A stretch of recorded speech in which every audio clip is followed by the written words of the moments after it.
And here we go with the lightning round. I'm John Renton with my review of AEW Dark Elevation, and don't worry, this review will be over in a flash. The savior of the universe. If I had a budget, I would dub that in. Just imagine how much better it would have sounded if it didn't have me butchering it. Anyway, let me know your thoughts on this show in the comments, please. 7 matches, 39 minutes. So, I had 21 minutes to cry about the fact I couldn't go the full hourly rate. Seriously, I gotta stop paying that stuff, or I gotta get better stamina. Have fun on seeing that. So, I think they need to have Dasha on the ring announcing duties a little bit more. Have her and Justin Roberts split the duties. Haha, duties. Dasha should do, like, Rampage and Dark Elevation. And you should have Justin Roberts doing the Universal Studios tapings, assuming that he can be legally around, people of a certain age, in the theme park. Anyway, I kid. And also, he could do Dynamite. Or he could rotate. Dasha actually has some really good inflections and has a great way to pronounce names, especially Spanish names. What I'm trying to say is Dasha's really goddamn hot and should be featured more. But Shivani, Mark Henry, and Eddie Kingston on commentary, so we get Riho against Angelica Risk, who has been featured a couple times on AEW Dark programming.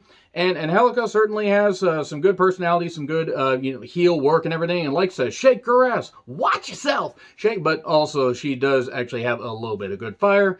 Riho, obviously, with the infectious smile and everything, and the crowd loved Riho. There was a nice DDT by Angelica, but the risk came when she took the double knees for 3. Okay, that was a bad play on words, but Riho gets the victory. And then we have Dustin and Broccoli. Not Broccoli, but Brock Anderson, and Lee Johnson. Big shoddy Lee Johnson.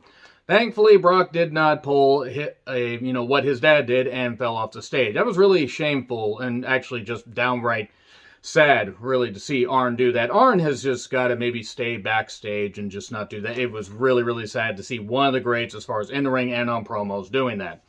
So they took on the Wingman, Cesar Bononi, Peter Avalon, who the crowd commentary went nuts for, and actually the Wingman got a mild reaction. And J.D. Drake and Ryan Nemeth was there at ringside. I think J.D. Drake should be featured a little bit more because I think he's got something. He's got a cool territorial look and does some good stuff in the ring. This wasn't bad.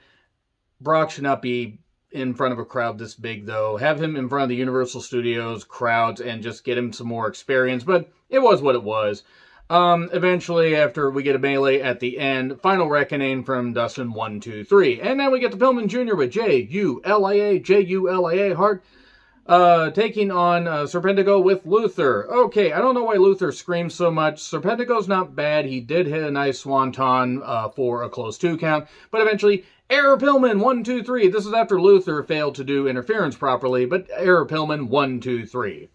And then QT's boots are at Planet Hollywood in Orlando. I didn't even know Planet Hollywood was still a thing. But he worked there for a while and before pursuing his wrestling career. You know what? Good for him. And the factory, Anthony Ogogo is back. Good for him because he had to have a few eye surgeries. He seems to be doing better, and that's great. He's in incredible shape. So it's Factory taking on Baron Black, who I like, and I kind of wish would be featured in a few, less multi-man matches. Maybe give him a chance to go up against Ricky Starks, a few other people they don't feature. Baron Black's a pretty good worker. JD Munoz, Tony Vinacita, and Sean Hoodrich. I believe I pronounced that right. Ogogo really just got featured and hit the pop-up knockout punch. Good stuff. And Ogogo gets the KO win. Abaddon, Abaddon, and Ryo Mizunami took on the Bunny and Emi Sakura with Mei Saruga holding the scepter and just being all adorable and all happy.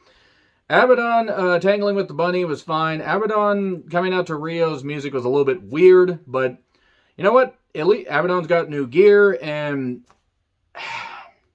when Abaddon and the Bunny were doing their stuff and their antics, it wasn't bad. Ryo and Emmy, I just didn't really care for it. Abaddon folded up the Bunny, which was a nice image in more ways than one. 1, 2, 3. But Abaddon got the victory with that leg DDT she does. Jurassic Express, thankfully without the midget.